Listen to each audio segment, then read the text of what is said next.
que le désaccord, l'accord, mieux que la dissonance, l'harmonie. Bonjour à tous, bonjour à vous et bienvenue dans votre émission Accord. Une émission qui vise à ce que vous soyez vrai avec vous, en accord avec Dieu et vrai avec Dieu, en accord avec vous. Alors, il y a plus ou moins quelques mois, j'avais pris ma voiture parce que j'avais un rendez-vous dans une ville à côté, voilà. J'ai pris ma voiture, enfin, la voiture de ma petite sœur, et je me suis dirigé vers cette ville. J'avais voilà, des documents que je devais remplir dans un bureau administratif.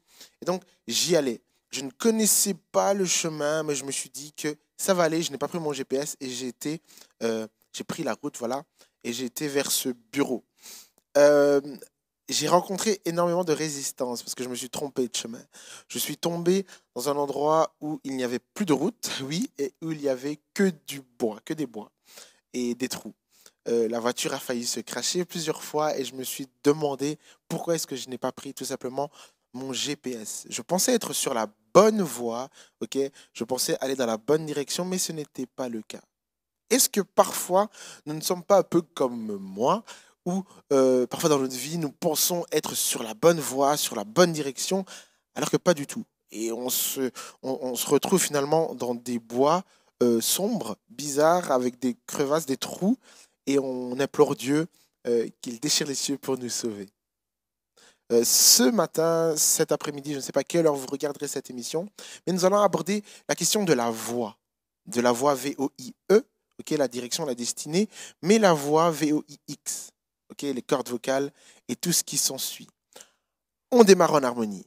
Quand j'avais 15 ans, plus ou moins, j'ai lu un texte qui m'a, et j'ai pas honte de le dire, hein, qui m'a fait peur. Qui m'a fait peur parce que je me suis dit, waouh, c'est possible. Alors ce texte, il est juste dans Proverbe 7.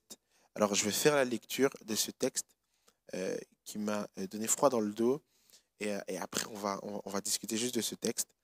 Alors Proverbe 7, je lis la parole de Dieu. Mon fils, retiens mes paroles. Et ça me fait rire parce qu'on est encore avec le mot parole. Mon fils, retiens mes paroles et garde mes commandements avec toi. Retiens mes commandements et tu vivras. Garde mon enseignement comme la prunelle de tes yeux. Attache-les sur tes doigts, écris-les sur la table de ton cœur. Dis à la sagesse, tu es ma sœur, et appelle l'intelligence ton amie, pour qu'elle te préserve de la femme étrangère, de l'inconnu au discours flatteur. Donc, dans tout ce que je vais te lire, finalement, Salomon, il est juste en train de mettre en garde le lecteur. Toi, moi, les internautes. Et ce qui va suivre après, c'est une histoire. Alors installez-vous confortablement et écoutons cette histoire. Il dit ceci. Alors que j'étais à la fenêtre de ma maison et que je regardais à travers mon treillis, j'ai vu parmi ceux qui manquent d'expérience, j'ai remarqué parmi les jeunes gens un garçon dépourvu de bon sens, un garçon qui était perdu. Il passait dans la rue près de l'angle où se tenait une de ses femmes et il prenait le chemin de sa maison. C'était au crépuscule, en fin de journée, au moment où viennent la nuit et l'obscurité. Il faisait noir. Ce garçon était totalement perdu. La femme est venue à sa rencontre, habillée comme une prostituée, la ruse dans le cœur. Elle était bruyante et sans pudeur. Elle faisait beaucoup de bruit. Ses pieds ne tenaient pas en place chez elle. Tantôt dans la rue, tantôt dans les places. À tous les carrefours, elle était aux aguets. Elle l'a agrippé et l'a embrassé et d'un air effronté lui a dit: je devais un sacrifice de communion aujourd'hui et j'ai accompli mon vœu. Voilà pourquoi je suis sorti à ta rencontre pour te chercher et je t'ai trouvé. J'ai orné mon divan de couverture de tissu de lin d'Égypte. J'ai parfumé mon lit de myrrhe, d'aloès, de cinnamon. Viens, enivrons-nous d'amour jusqu'au matin. Livrons-nous aux jouissances de la passion. En effet, mon mari n'est pas à la maison. Il est parti pour un voyage lointain. Et il a pris la bourse avec lui. Il ne reviendra pas à la maison. Il ne reviendra à la maison qu'à la pleine lune. Elle l'a attiré à force de persuasion. Elle l'a séduit par la flatterie de ses lèvres. Il s'est tout à coup mis à la suivre. Pareil au bœuf qui va à la boucherie, au fou qu'on attache pour le corriger, jusqu'à ce qu'une flèche lui transperce le foie. Il était pareil à l'oiseau qui se précipite dans un piège sans savoir que c'est au prix de sa vie. Et maintenant, mes fils, écoutez-moi, et soyez attentifs aux paroles de ma bouche. Que ton cœur ne se tourne pas vers les voies d'une telle femme, Ne t'égare pas dans ses sentiers. En effet, elle a fait beaucoup de victimes. Ils sont nombreux, tous ceux qu'elle a détruits. Sa maison, c'est le chemin du séjour des morts qui descend vers les chambres de la mort. J'ai lu ce texte à 15 ans et à 15 ans, je me suis dit, quoi? Quelle idée, quoi. Non. C'était dans un enseignement biblique et je me souviens, le pasteur avait pris, on abordait des proverbes et il avait pris ce texte-là.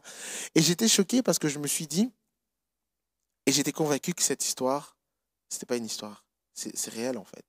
Et ça se produit dans la vie d'énormément de personnes. Pour ceux qui ne l'auraient peut-être pas compris, je vais peut-être le dire, je vais peut-être réexpliquer cette histoire rapidement. C'est un homme qui se perd ou qui veut se perdre. Parce qu'on dit qu'il marche dans la nuit et que finalement il était à l'angle de la rue, près de la maison d'une fille qui était comme une prostituée. Donc en gros, il savait un peu où il était et il voulait peut-être être là dans la nuit. Et finalement, elle l'a attiré à force de persuasion. Elle l'a parlé par des paroles. Il s'est retrouvé attiré par elle. Elle l'a agrippé, elle l'a embrassé directement en disant qu'elle avait un acte, une communion à faire.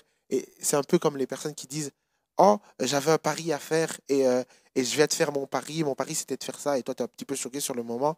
Mais après, c'est le début de ce chemin vers la mort. Et cet homme est mort, en fait. On dit qu'une flèche l'a transpercé le foie et il est mort. Et ce qui me choque, c'est que je me dis, à chaque fois que cette histoire est finie, elle recommence. C'est-à-dire qu'à chaque fois qu'il y a une victime, que l'homme reçoit une flèche et qui tombe, eh ben la femme doit sûrement se remettre au coin de la rue et attendre la prochaine victime qui passera au crépuscule de la nuit. Et je me dis, c'est un texte fou. C'est un texte fou.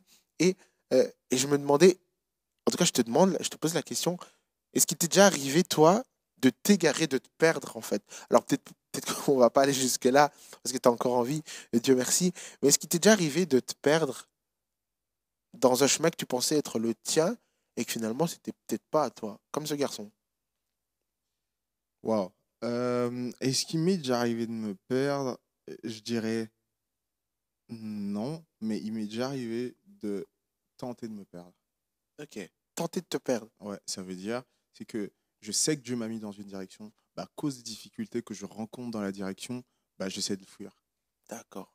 Tu vois ce que je veux dire? Je C'est vois. que Dieu te met dans quelque chose, bah, je veux dire, par exemple, il y en a eu plein d'histoires comme ça, je vais donner une bête histoire, c'est que bah, je fais des études de théologie Mhm. et on sait que c'est un chemin atypique. Ça veut dire que c'est pas tout le monde qui le fait. Moi, C'est ça. je fais vraiment comme mes études à temps plein à l'université. Et à un moment, à cause de la pression, j'étais pas du tout encore pasteur, à cause de la pression des gens, ben, à un moment, j'ai failli arrêter pour aller faire d'autres choses alors que je savais que Dieu m'avait dit d'être là. C'est Ça ça. veut dire, il m'a dit, c'est ta direction et je veux que tu fasses ça. Et c'est peut-être pas ce que tout le monde fait. Bah, moi, je m'occuperai de ta vie dans ces directions-là. Et parce que, bah, à cause de parler avec certaines personnes qui découragent, et c'est pour ça que c'est super important, je vais un peu rebondir là, je sais pas si tu avais prévu à me poser ça, Mhm. euh, il faut pas écouter tout le monde quand on a trouvé sa voie. Il faut Ok. pas aussi écouter tout le monde pour Totalement. trouver sa voie. Mhm. Il y a des personnes qui sont là pour nous décourager. Ce qui fait sens pour toi ne fera pas toujours sens pour tout le monde. Mhm. Écoute la voix de Dieu qui résonne dans ton cœur et vas-y à fond dans ce que Dieu te demande de faire. Et je suis l'exemple parfait. Aujourd'hui, je suis dans le ministère à temps plein. Je fais que ça. Je fais que ça. Donc, je vis de ça. C'est que ça que je fais. Là, actuellement, je suis en train de faire mes études à côté, mais je fais que ça. Et c'est quelque chose qui peut paraître fou, mais je sais que Dieu m'a mis dans cette direction-là. Mhm. Et jusque-là, Dieu a pourvu et j'ai jamais manqué de rien. Et Amen. si au début, je voulais écouter les gens, bah, j'allais faire comme tout le monde. Et peut-être tout le monde, c'est leur chemin et c'est ce que Dieu leur demande de faire et c'est cool. Et moi, j'ai juste voulu en fait écouter les gens qui, mais peut-être en fait, ouais, toi, tu pourrais juste servir. En fait, peut-être l'église, tu pourras faire ça plus tard. Quand tu vas te marier, tu auras un peu, ouais, tu pourras venir de temps en temps. Et pourtant, Dieu voulait que je me consacre totalement comme je le fais maintenant. Mhm. Et, euh, et j'aimerais juste dire à quelqu'un, si c'est peut-être Dieu te dit, tu ressens dans ton cœur que tu dois faire la décoration, fais-le. Tu dois faire, je ne sais pas, l'art, fais-le. Si c'est Dieu qui te dit de le faire, et si tu ressens dans ton cœur, n'écoute pas tout le monde quand tu es dans ta voie, et n'écoute pas tout le monde pour découvrir ta voix. Parce que ce n'est pas tout le monde qui vont entendre Dieu et ce n'est pas tout le monde qui vont comprendre où tu veux aller. Et c'est super important. Je souligne, ce qui fait sens pour toi ne fait pas forcément sens pour tout Tout le le monde. monde, en Ouais. fait. Et je pense qu'en fait, ce serait un peu le job de toute personne qui est dans sa propre voie, c'est de filtrer ce Ouais. qu'on peut nous dire. Ouais, parce que plusieurs fois, j'ai vu des gens qu'on a tué leur rêve. J'ai vu des gens qui étaient appelés. Et maintenant, c'est jamais fini quand on n'est pas mort. Mais j'ai vu des gens, à cause des découragements, ils ont vu leur rêve être tué. Ils ont été découragés parce que Dieu peut te donner un rêve de fou dans ta tête et toi, tu parles à quelqu'un peut-être qui ne comprend pas les choses comme C'est toi. ça. Et ça peut être même tes mentors parfois. Mhm. Ça peut être même des gens, ils vont pas forcément comprendre. Et au fil du temps, ils vont comprendre. Moi, j'ai pris des directions que même les gens de ma propre famille, au début, ils me disaient que t'es fou. Mhm. Et aujourd'hui, il y a certains, ils sont fiers de moi. Mhm. Tu vois, ce qui fait sens pour toi maintenant fera peut-être sens pour d'autres personnes dans 10 ans. Et c'est super important. C'est super important. Et pour faire le parallèle avec le texte qu'on a lu, à la fin, on voit que le garçon, il est mort. Et on pourrait se dire, mais non, je ne suis pas vraiment ce garçon-là parce que je ne suis pas mort. Sauf qu'à partir du moment où euh, ce qui faisait sens pour toi, ta destinée s'arrête, est-ce que quelque part, tu n'es pas mort? Est-ce que quelque part, il n'y a pas cette coupure-là, finalement, qui se fait et que tu te retrouves au pied d'un mur parce que certains ont peut-être tué ce qui était pour toi, parce que tu as peut-être tenté toi-même de sortir de cette voie, de ce chemin qui était pour toi. Et voilà, filtrer, c'est une piste d'action, filtrer ce qu'on peut recevoir. Euh, et je pense que, comme tu l'as dit au début, maintenir cette relation avec Dieu, ça permet finalement de rester sur ce sentier pur, mais de constamment se dire, non, Dieu m'a appelé à être là, je dois aller là et je vais continuer à aller là. Ouais, Et, clairement. et je pense que voilà, cette histoire, elle peut paraître effrayante, en tout cas, c'était le cas pour moi, mais c'est une histoire qui me fait sens, qui te fait sens aussi apparemment, et qui nous parle, en tout cas, euh, Et à la fin, j'aimerais rebondir sur un ouais, truc que tu as dit.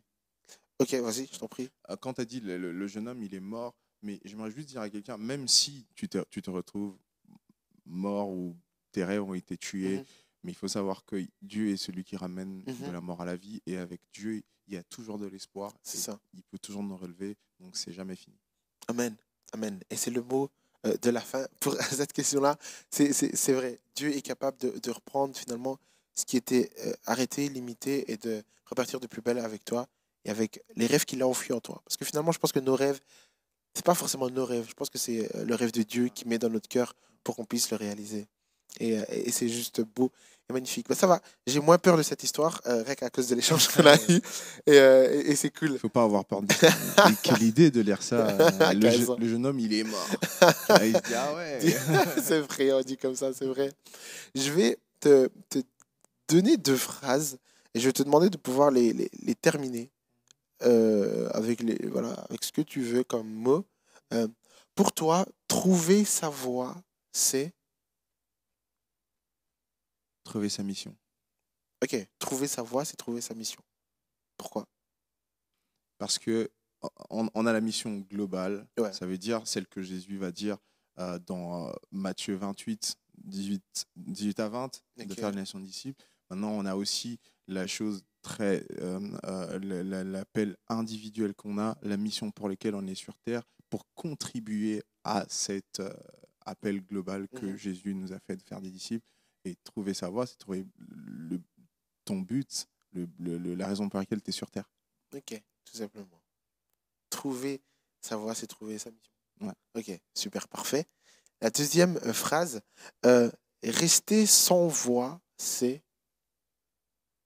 Être dans le noir. Moi, j'aurais dit c'est suicidaire. Mais totalement, être dans les noirs. Pourquoi? Parce qu'en fait, tu sais pas où tu vas. Ouais. Quand tu sais pas où tu vas, t'as pas d'éclairage, t'as pas de lumière. Et je crois que c'est Miles Monroe qui dit la plus grande tragédie, euh, c'est pas, c'est pas de mourir, mais c'est une vie sans but. Mhm. Parce que tu es C'est dans le ça. noir. Hein? Parce que tu es dans le noir. Ouais. La plus grande tragédie, c'est ça finalement. C'est pas. Il y a plusieurs personnes vivent, mais ils n'ont pas de but. Ils vont même parfois au travail, mais ils sont pas faits de ce pourquoi ils sont sur Terre. C'est comme ils survivent, on va dire. Mhm. Tu vois. Et la plus grande tragédie, en fait, c'est vivre une vie sans but. Je me réveille le matin, je fais mon truc, et puis je reviens.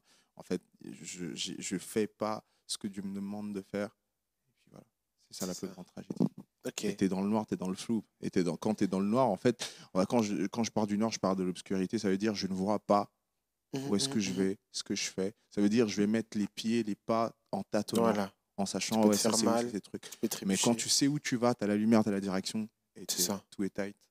Et je pense à ce verset qui dit que ta parole est une lampe à mes À mes pieds, pieds. finalement bah, si vous êtes dans le noir, si tu es dans le noir, eh ben, il y a la lampe qui est là, la parole de Dieu tout simplement, euh, qui cherche juste à être allumée pour que tu puisses voir clair et marcher dans ce sentier, dans cette voie qui est pour toi finalement.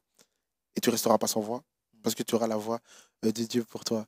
Alors, on arrive à la fin de cette émission et on va juste aller dans trois directions. J'aimerais juste que tu puisses adresser un mot à trois catégories de personnes. Ok. La première catégorie de personnes, ce serait euh, que dirais-tu donc à une personne qui pense avoir trouvé sa voie? Ok. La deuxième catégorie de personnes, ce serait que dirais-tu à une personne qui se cherche encore? Et la troisième euh, question, je- ouais, on va commencer par la première. Donc, une personne qui pense avoir trouvé sa voie. Elle pense à l'avoir trouvée.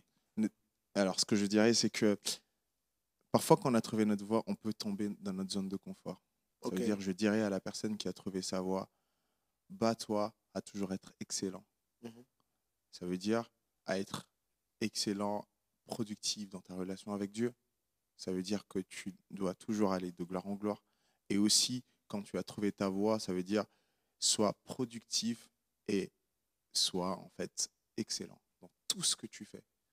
Ne te contente pas des résultats que tu as eus hier Mhm. ou des résultats que tu fais aujourd'hui et cherche toujours à faire mieux demain. Viser l'excellence. Viser l'excellence constamment. Ok, super. Voilà la première piste d'action pour vous, viser l'excellence. Mais que dirais-tu à une personne qui se cherche encore, qui t'attend encore? Continue à aimer Dieu, il va t'éclairer. Tu aimeras le Seigneur ton Dieu de tout ton cœur et que ça soit ta marche et Dieu va t'éclairer. Et pose des questions aux gens et des mentors autour de toi et ça pourrait forcément t'aider. Ok, super. Et à la troisième catégorie de personnes, euh, que dirais-tu à une personne qui est sur une mauvaise voie? C'est peut-être ce jeune homme qui était sur sa voie et qui s'est perdu et qui se trouve sur une mauvaise voie. Hmm. Alors, si en écoutant cette émission, tu t'es dit, en vrai, c'est vrai, en fait, je suis vraiment sur la mauvaise voie, peut-être même, je sens un vide en moi, je sens que je suis mort, ça ne sert à rien ce que je fais. Et j'aimerais juste te dire, en fait, si tu regardes encore cette émission, c'est parce que c'est pas encore trop tard. Et juste, relève-toi, va dans ta chambre, prie Dieu, et il va faire en sorte que tu trouves ta direction. En tout Ok, cas, je dirais pas qu'il y a de pièces magiques, mais la seule personne, c'est Dieu, en fait. Tu vois, ce que je te dirais très pratiquement, enferme-toi dans ta chambre et prie Dieu. Va poser des questions à des pasteurs, à des leaders, à des gens. Et si tu n'as personne, bah, écris à André à Need Air, fais-le sur la page, je on sais se pas, fera il va te poser plaisir des de te questions répondre. et il te répondra. Ok, super. C'était le mot de la fin, finalement. Un plaisir de t'avoir Merci accueilli beaucoup, dans cette franchement. émission. C'est C'est toujours allé un très plaisir de te vite, hein. rencontrer. C'est allé très vite d'ailleurs. Ouais. Super inspirant, c'était vraiment bien. Ok, Ah, gloire à cool. Dieu et c'est cool. Bien aimé, restez connectés, chers internautes, restez connectés. Euh, on est bénis de pouvoir voilà, partager et diffuser la parole à travers ce canevas, ce média. Du coup, partagez-le autour de vous tout simplement. Que Dieu vous bénisse. Peace.